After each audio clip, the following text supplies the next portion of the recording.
Assalamualaikum warahmatullahi ta'ala wabarakatuh. Apa kabarnya? Di sini kami akan mempresentasikan bagaimana prosedur atau langkah-langkah tentang mengenai inseminasi buatan pada ternak babi.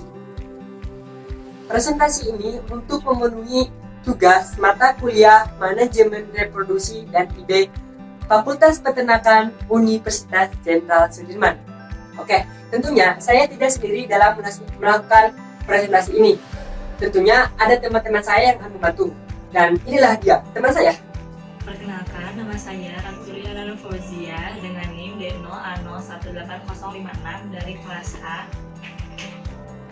Perkenalkan, nama saya Muhammad Hadi Madani, NIM D0A01828 kelas A. Saya Fitri Astuti, NIM D0A018055. Nama saya Suyatno, NIM saya D0A018048. Nama saya Sandi Khairujal, NIM D0A018052.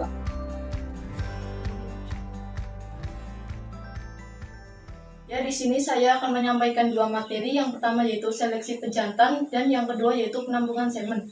Yang pertama yaitu seleksi. Seleksi itu mempunyai arti memilih ternak pejantan yang akan dijadikan sebagai tetua untuk bibit selanjutnya. Tujuan dari seleksi sendiri yaitu memperbaiki produktivitas untuk generasi selanjutnya. 3 hal yang harus diperhatikan dalam seleksi yaitu kualitas genetik, kualitas semen pejantan, dan kualitas libido dari pejantan tersebut. Materi yang kedua yaitu penampungan semen. Penampungan semen dapat dilakukan menggunakan 3 cara. Yang pertama yaitu menggunakan vagina buatan yang terbuat dari selongsong yang ujungnya dilapisi dengan karet dan ditaruh pelicin supaya tidak melukai penis pejantan tersebut. Yang kedua yaitu menggunakan elektroejakulator yang alatnya yaitu dimasukkan ke rektum. Yang ketiga yaitu dengan cara pemijatan atau massage kepada ternak jantan tersebut.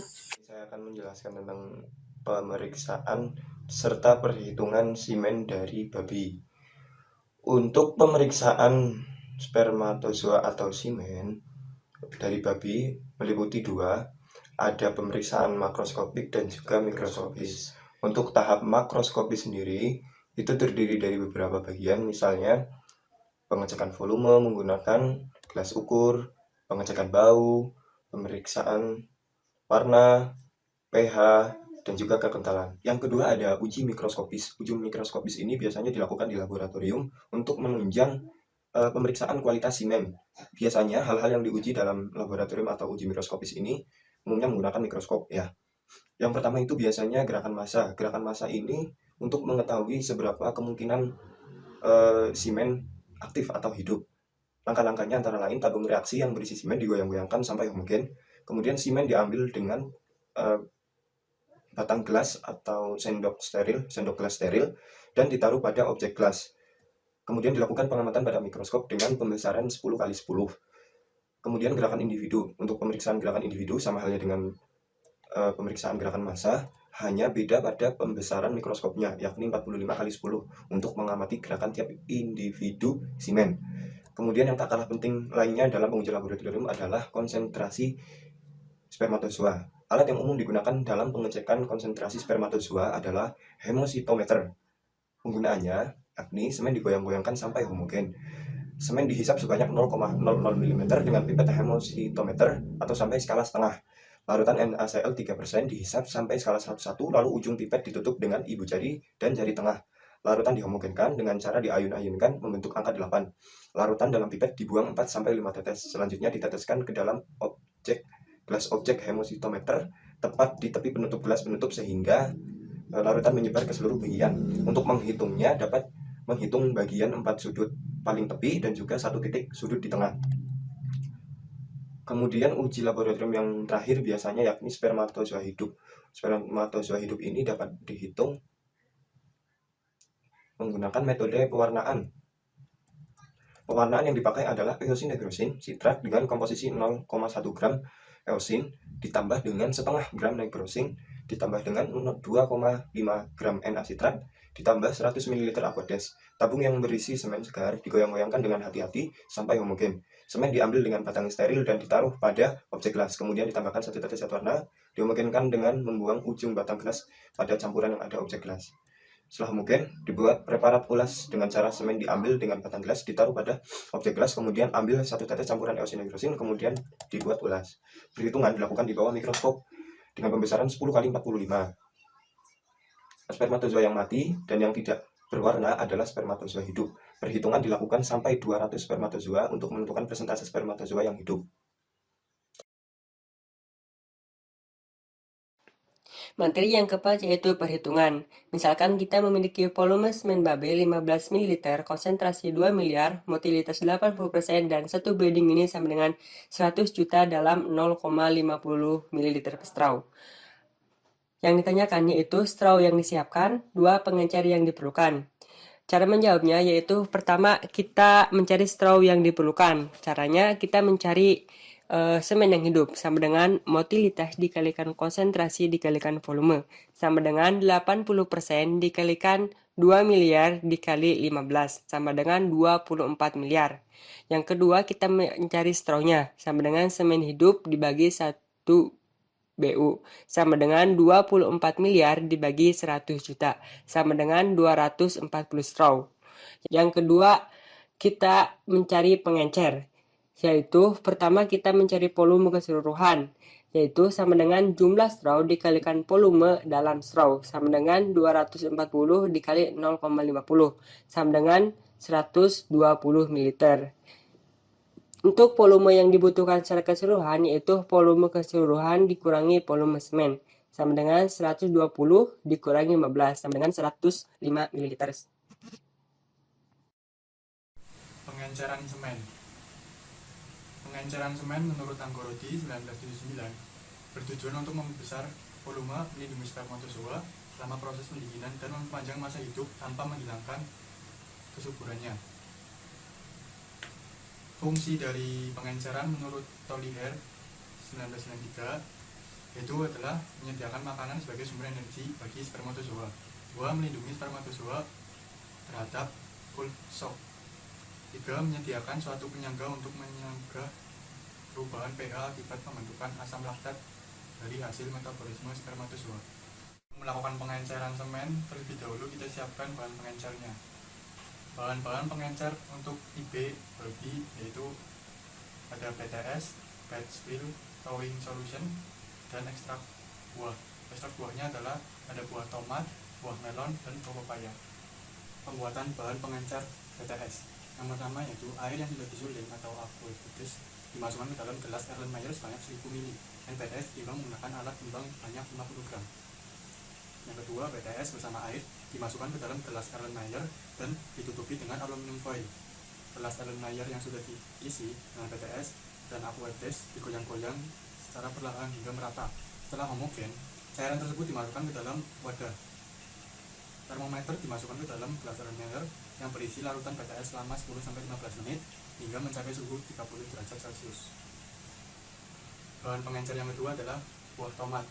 Menurut Naraya 2004, pengenceran semen dengan konsentrasi sari buah tomat 0,01 gram per mili dapat mempertahankan kualitas semen babi dan jumlah anak yang lahir hampir sama dengan penggunaan semen segar. Itu berarti pengenceran semen babi dapat meningkatkan jumlah betina yang dapat diseminasi dibandingkan dengan penggunaan semen segar. Pengencer yang ketiga adalah pepaya. Menurut Siswawati 1989 mendapatkan daya hidup antara 218 sampai 264 jam dengan perbandingan satu semen dengan 3 bagian bahan pengencer pepaya. Bahan pengencer yang terakhir adalah melon. Menurut Yuhawati 2002, bahan pengencer sari buah melon yang sudah ditambahi dengan kuning telur dapat mempertahankan daya hidup spermatozoa selama 4 hari. Hal ini disebabkan karena ada kandungan vitamin C melon yang berfungsi sebagai antibiotika. Di sini saya akan menjelaskan tentang pembekuan semen. yaitu pertama ada keuntungan semen beku. Keuntungan semen beku ada 5, yaitu efisiensi semen pejantan unggul sepanjang tahun. Yang kedua, mengatasi hambatan waktu dan jarak penggunaan. Kemudian yang ketiga, perkawinan selektif dengan pejantan unggul. Yang keempat, mengurangi biaya transportasi. Dan yang kelima, progenitas. Kemudian ada pun kerugian dari semen beku. Yang pertama, tidak semua semen tahan terhadap pembukuan. Yang kedua, teknik dan biaya yang mahal. Adapun tahapan pembekuan semen. Yang pertama, pengenceran semen. Pengenceran semen ini dilakukan dengan penambahan kuning telur, gula, gliserol, air, buffer, dan antibiotik.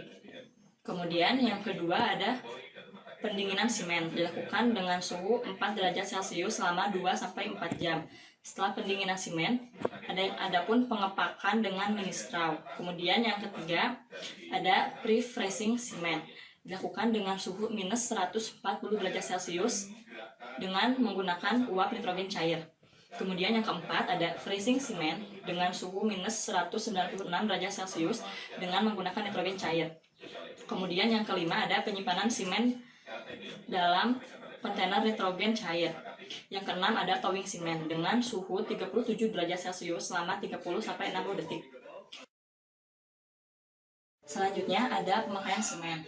Pertama-tama, straw diambil 1 kali pengambilan harus berhasil dan jangan dimasukkan ke dalam box karena dapat menimbulkan kerusakan pada semen tersebut.